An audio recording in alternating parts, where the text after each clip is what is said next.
Hati-hati loh, kalau Anda nyuruh karyawan untuk milih vendor pembuatan custom software, hampir dipastikan boncos. Sinarsoft siap membantu membuat usahamu maju.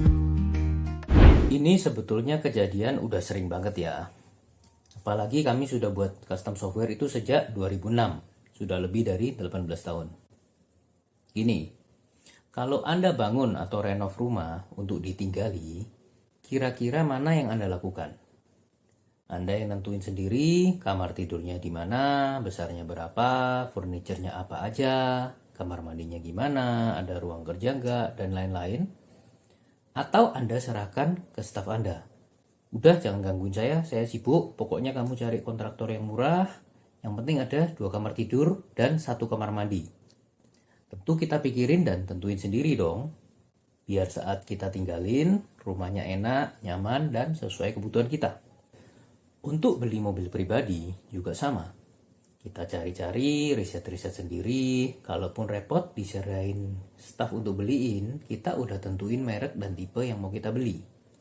Nah, tapi lucunya, kalau untuk bisnis, yang hasilin uang buat kita, malah banyak yang buta-butaan diserahin ke staf. Sebagai owner, kita malas ngurusi. Misalnya ya, pembuatan custom software. Custom ya, bukan software siap pakai. Nyuruh karyawan milih vendor custom software, itu mustahil bisa dapat yang bagus. Kenapa? Kalau Anda kasih SOP atau sistem tender, hampir pasti yang dipilih itu yang termurah, atau paling nggak yang termasuk murah lah. Dan yang murah nggak akan bagus. Nanti kita kasih tahu kenapa di akhir video ya. Tapi kalau tidak ada SOP, karyawan pasti milih yang enak untuk mereka. Saya sering loh diminta softwarenya itu dikasih fitur yang aneh. Intinya, biar gampang mereka akalin. Dan saat kami nggak mau, kami nggak pernah dihubungin lagi. Lucunya, nanti setelah pebisnis ini gagal berkali-kali buat software, ada yang mutusin, udahlah nggak usah pakai software, nggak ada gunanya itu. Padahal, jalanin bisnis tanpa software itu seperti nyetir mobil tanpa ada dashboardnya.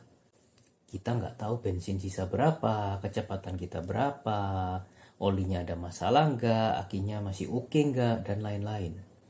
Jadi cuma bisa selama mobil jalan, ya kita asumsi berarti bensin masih ada dan nggak ada masalah. Pebisnis di Indonesia itu juga sama, banyak malahan yang seperti ini.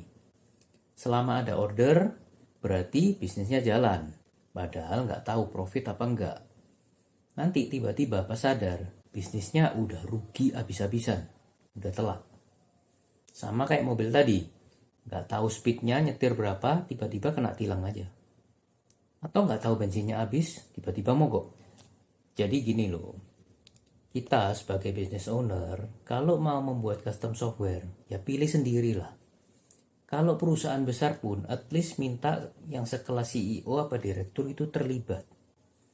Jadi yang dipilih bukan software house yang asal murah aja.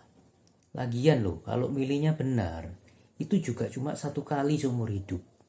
Dan bisa save kalian a lot of money and time in the future.